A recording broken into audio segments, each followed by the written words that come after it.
இந்த உலகத்துல நம்மள காலங்காலமா சமாதானப்படுத்துறதுக்காக சொல்லப்படுற ஒரு அழகான வார்த்தை. புடிச்ச ஒரு வாழ்க்கை அமையலன்னா, கிடைச்ச வாழ்க்கைய அக்செப்ட் பண்ணிட்டு மூவ் ஆன் ஆகுங்கன்னுவாங்க. ஸோ, இந்த வார்த்தைய இந்த காலகட்டத்திலே நீங்க நம்பிட்டு இருந்தீங்கன்னு சொன்னா, உங்கள விட ஒரு முட்டாள் இந்த உலகத்துல யாருமே இருக்க மாட்டாங்க.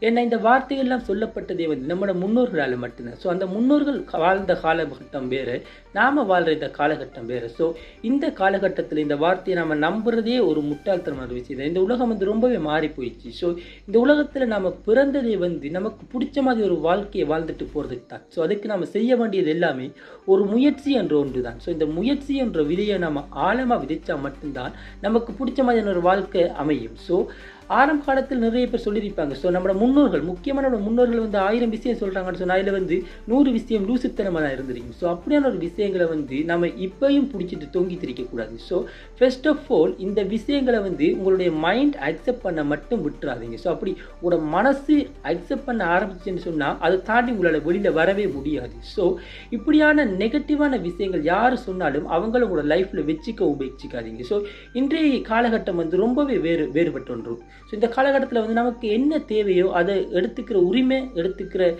திறமை நம்மக்கிட்ட கண்டிப்பாக இருக்குது. ஸோ, இங்கே எல்லாருக்குமே இந்த திறமை இருக்குது. ஸோ, காலங்காலமாக சொல்லப்பட்டு இந்த லூசுத்தனமான விஷயங்கள் எல்லாம் இப்பயும் மண்டைக்குள்ள போட்டு குழப்பி உங்களோட வாழ்க்கையை இடையிலேயே முடிச்சுக்கணும்னு நினைக்காதீங்க. ஸோ, ஃபர்ஸ்ட் ஆஃப் ஆல் உங்களால் முடியும் என்ற நம்பிக்கையை வச்சு மூவ் ஆன் ஆகுங்க. ஸோ, இந்த காலங்காலமாக வர விஷயங்கள் எல்லாம் நமக்கு தேவையானதே கிடையாது. ஸோ, அதை ஃபர்ஸ்ட்டு நிற்காட்டுங்க. ஸோ, இங்கே மூதாதையர்னு சொல்லும்போது அவங்கள நம்ம இழிவுபடுத்துறதுக்காக நான் ஒரு விஷயத்தை சொல்லலை. பட் அவங்க சொல்கிறதுல சில விஷயங்கள் நல்லதும் இருக்கலாம், சில விஷயங்கள் ரோங்காகவும் இருக்கலாம். ஸோ, இந்த ரோங்கான விஷயங்களை நீங்கள் அக்செப்ட் பண்ண வேண்டிய அவசியமே உங்களுக்கு இல்லைன்னு